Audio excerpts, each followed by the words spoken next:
August has blessed us with an amazing array of indie games, including the highly contentious No Man's Sky. We'll be covering it all for you, but before we do, let's get some headlines and honourable mentions. After breaking ties with Sony in March, Tequila Works have confirmed that their upcoming adventure game Rime will now be multi-platform. They've also announced a new creepy puzzle game called A Sexy Brutale, which will be playable next year. A new trailer and a 2016 release date have been shown off for political thriller Orwell. The 1984 inspired title that's all about terrorism and surveillance is being made by just a 3-man studio. Lastly, in some unfortunate news, Capybara's long-awaited Below has been delayed indefinitely. Grow Up is the sequel to Grow Home. It takes the high-flying platforming formula of the original and builds on it with new gadgets and a bigger world to explore. Grow Up is casual single-player fun at its finest. Inversus is a territorial battle for up to 4 players that can be played competitively and cooperatively, as well as locally and online. We love how the shape of the board adds strategic complexity to the simple mechanics, as well as the sharp colour scheme.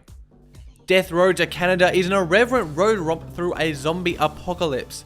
In every randomised playthrough, you'll have a chance to teach a dog to drive, recruit a weeaboo to your squad, and of course, fight a lot of zombies. In Heart and Slash, you lead the little robot Heart in a series of brawls against his heartless brothers. The combat is as smooth as it is fast, and the soundtrack captures that same frenetic energy. If you liked Fury from last month, then this one is for you. Bound is a PS4 only platformer in which you guide an elegant dancer through a fragile environment embedded with metaphor.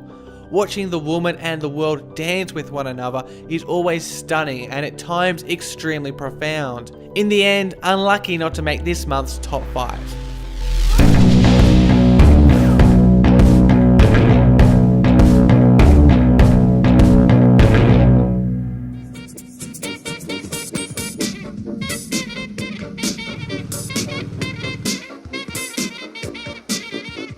The casual cooking game genre has a reputation as a factory that pumps out a gluttony of mediocre mobile games.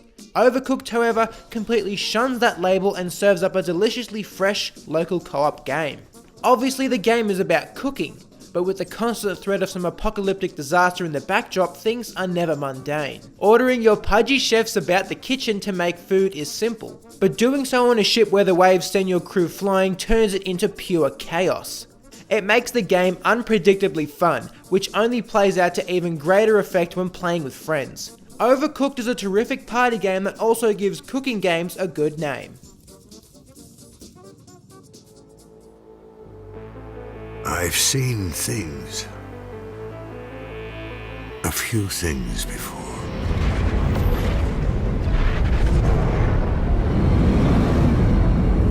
Left the sun and moon. With its infinite generation of unique planets, No Man's Sky is a technical marvel.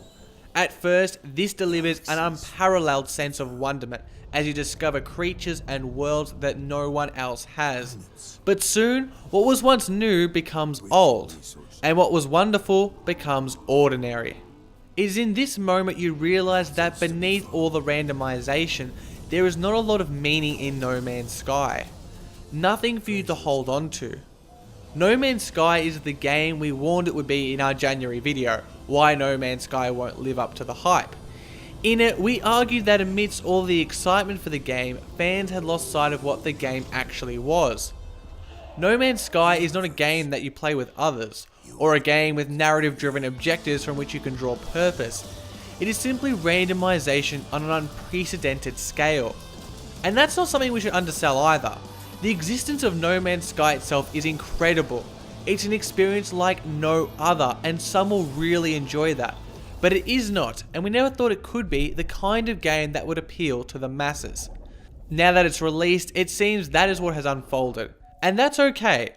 Not every game is meant to be enjoyed by everyone. All we can say is make sure your expectations are fueled by information, not hype.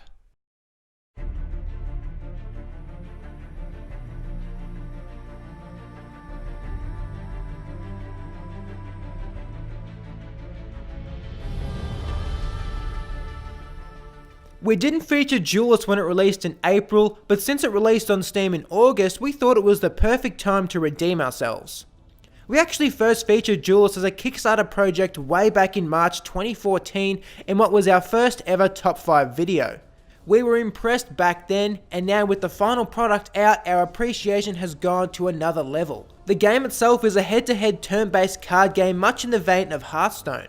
It's free to play, has astonishingly beautiful art assets, quick 5 to 10 minute games, and is filled to the brim with clever strategy options. There are two things that really make it stand out in the burgeoning digital card game genre. First off, winning isn't dependent on what cards you have, with the game rewarding skill and not disadvantaging new players. And secondly, it's not pay to win. With games not determined by the contents of your deck, you don't have to buy your way to competitiveness. Duelist is a terrific strategy game that we're sure will be sticking around for a long time to come.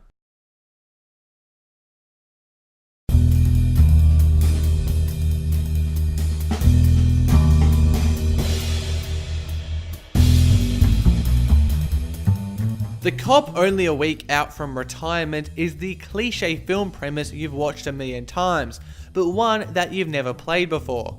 In This Is the Police, you play as Freeburg Police Chief Jack Boyd. With 180 days until retirement, your goal is to make $500,000. At first, it seems how you earn the money is up to you, but what you'll ultimately find is that the corrupt city of Freeburg is the real dictator of your actions. The game plays out kind of like a management sim, as you organise your staff, respond to emergencies and investigate crimes. It also deals a lot in situation management. You'll negotiate with the city's crime lords, handle yourself in presses, and survive trips to the witness box. What it results in is a game about managing a web of lives and weaving between the police world and the underworld. It's challenging and stressful, but rewarding and engaging at the same time. If we have any criticism, is that the ending feels a little lackluster, but overall, This Is the Police is a cracker.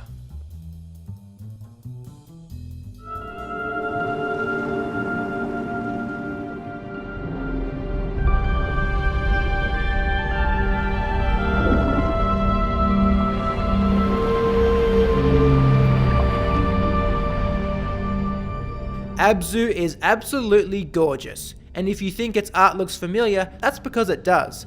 This is the debut game of Giant Squid Studios and their director Matt Nava, the artist behind Journey. Clearly, Nava has infused the same beauty into Abzu, but that's not all the game borrows from Journey.